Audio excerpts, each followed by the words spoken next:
Students, आज हम पढ़ेंगे addition of hypohalous acid in alkene के। हाइपोहेलस एसिड की जब हम एडिशन करते हैं अल्कीन में तो हमारे पास क्या प्रोडक्ट आती है। तो हम अगर हेलोजिनेशन करें किसी भी अल्कीन की इन एन एक्वस सॉल्यूशन तो हमारे पास क्या बनता है, हेलो अल्कोहल की फॉर्मेशन होती है जिसे हम कहते हैं हेलोहाइड्रिन। मैं यहाँ लिख लेता हूँ कि कोई भी हेलोजन जिसको हम एक्स से रिप्रेजेंट कर लेते हैं, यहाँ पे एक्स। और हेलोजन आपको पता ही है कि डायटोमिक फॉर्म में एग्जिस्ट करते हैं यानी X2। और in the presence of water यानी वाटर में जब हम इनको ऐड करते हैं H2O तो हमारे पास क्या बन जाता है, हाइपोहेलस एसिड बन जाता है HOX। इसको हम क्या कहते हैं, हाइपोहेलस एसिड।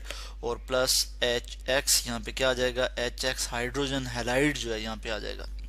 हेलोजन का आपको पता ही है कौन से एलिमेंट हैं, जैसे फ्लोरीन है, क्लोरीन है, ब्रोमीन है, आयोडीन है। ये क्या हैं, ये हेलोजन्स हैं। और ये पीरियोडिक टेबल में हम देखते हैं कि ग्रुप 7A में पाए जाते हैं।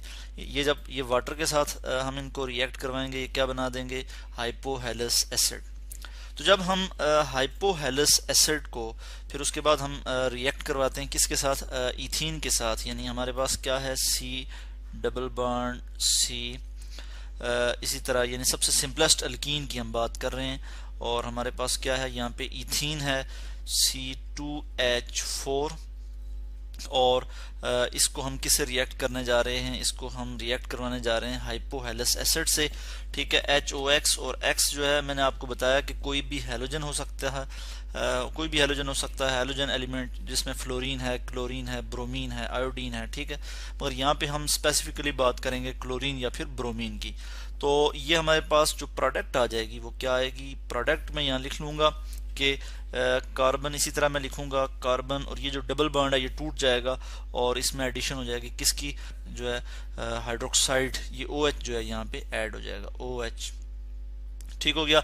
और इसके साथ ही मैं यहाँ लिखूंगा कि एक हाइड्रोजन यूं, और इस तरह से अब जो है क्या हो गया, ये हमारे पास क्या आ गया है, ये हमारे पास आ गया है हेलोहाइड्रिन, या फिर हम इसको कहते हैं हेलो अल्कोहल भी हम इसे कहते हैं।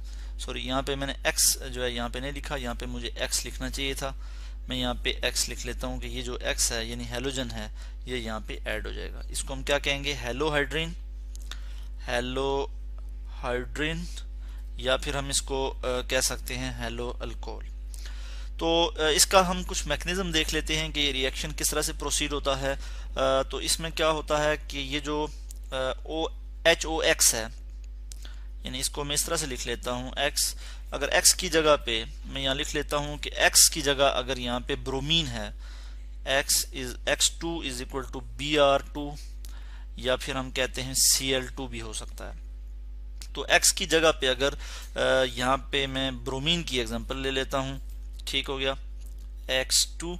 और यहाँ पे मैं लिख लूँगा Br, और फिर यहाँ लिख लूँगा OH। ये भी एक ये भी हमारे पास क्या है, हाइपोहेलस एसिड है। और इसको हम किस में ऐड करने जा रहे हैं जी, इसको हम अल्कीन में ऐड करने जा रहे हैं। और सबसे सिंपलेस्ट अल्कीन हमने लिया है क्या जी, कि यहाँ पे हमने लिया है क्या, ये आप देख सकते हैं, यानी इथीन। तो इसको हम यहाँ पे लिख लेते हैं कि हमारे पास क्या है जी, इथीन है। और इसको भी हम ज़रा बेहतर करके लिख लेते हैं, यहाँ पे इसके बराबर ले आते हैं नीचे, और ये हमने लिख लिया कि हाइपोहेलस एसिड जो है ये हमारे पास है। अब क्या होगा कि जो डबल बॉन्ड है वो एज अ न्यूक्लियोफाइल के तौर पे एक्ट करेगा। इसके पास क्या है, जो इसके पास इलेक्ट्रॉन है, इसको न्यूक्लियस की जरूरत है, यानी ये न्यूक्लियस लविंग है। न्यूक्लियस लविंग स्पीशीज को हम न्यूक्लियोफाइल कहते हैं। तो यहाँ पे अगर हम देखें तो हाइड्रोक्साइड जो है, इसमें जो ऑक्सीजन है इसकी इलेक्ट्रोनेगेटिविटी ज्यादा है, तो इस पे पार्शियल नेगेटिव चार्ज आएगा। चूंकि ये जो शेयर्ड पेयर ऑफ इलेक्ट्रॉन है वो ऑक्सीजन की तरफ ज्यादा अट्रैक्टेड होंगे, ज्यादा ऑक्सीजन की तरफ होंगे, और ब्रोमीन पे यहाँ पे पार्शियल पॉजिटिव चार्ज आएगा। तो यहाँ पे क्या होगा कि ये जो डबल बॉन्ड है ये इस पे जो है अटैक कर लेगा इस ब्रोमीन पे, एज अ रिजल्ट ये हाइड्रोक्साइड यहाँ से मूव कर जाएगा।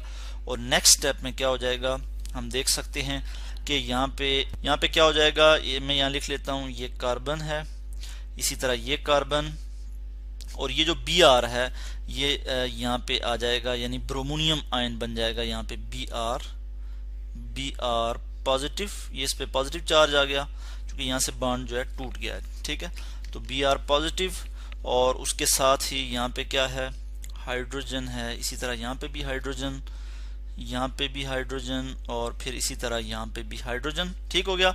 और प्लस OH जो है हमारे पास आ जाएगा OH नेगेटिव।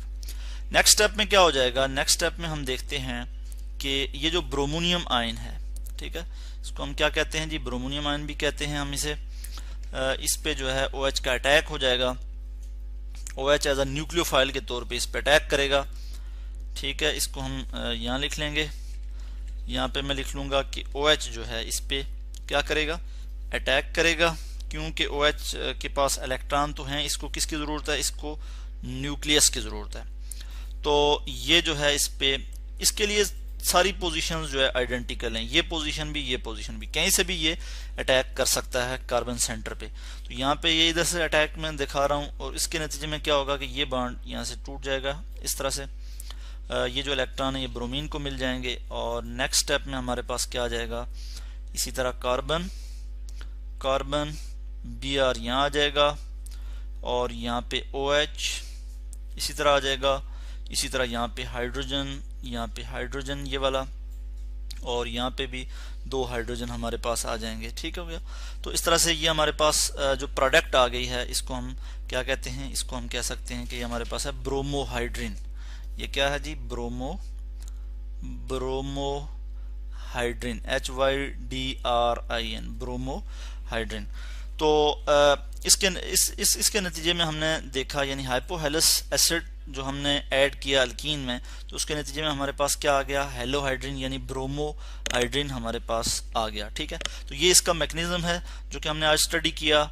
और आज हमने क्या देखा कि addition of hypohalous acid in alkene, के हाइपोहेलस एसिड को जब हम अल्कीन में ऐड करते हैं तो हमारे पास हेलोहाइड्रिन एज अ प्रोडक्ट आ जाता है।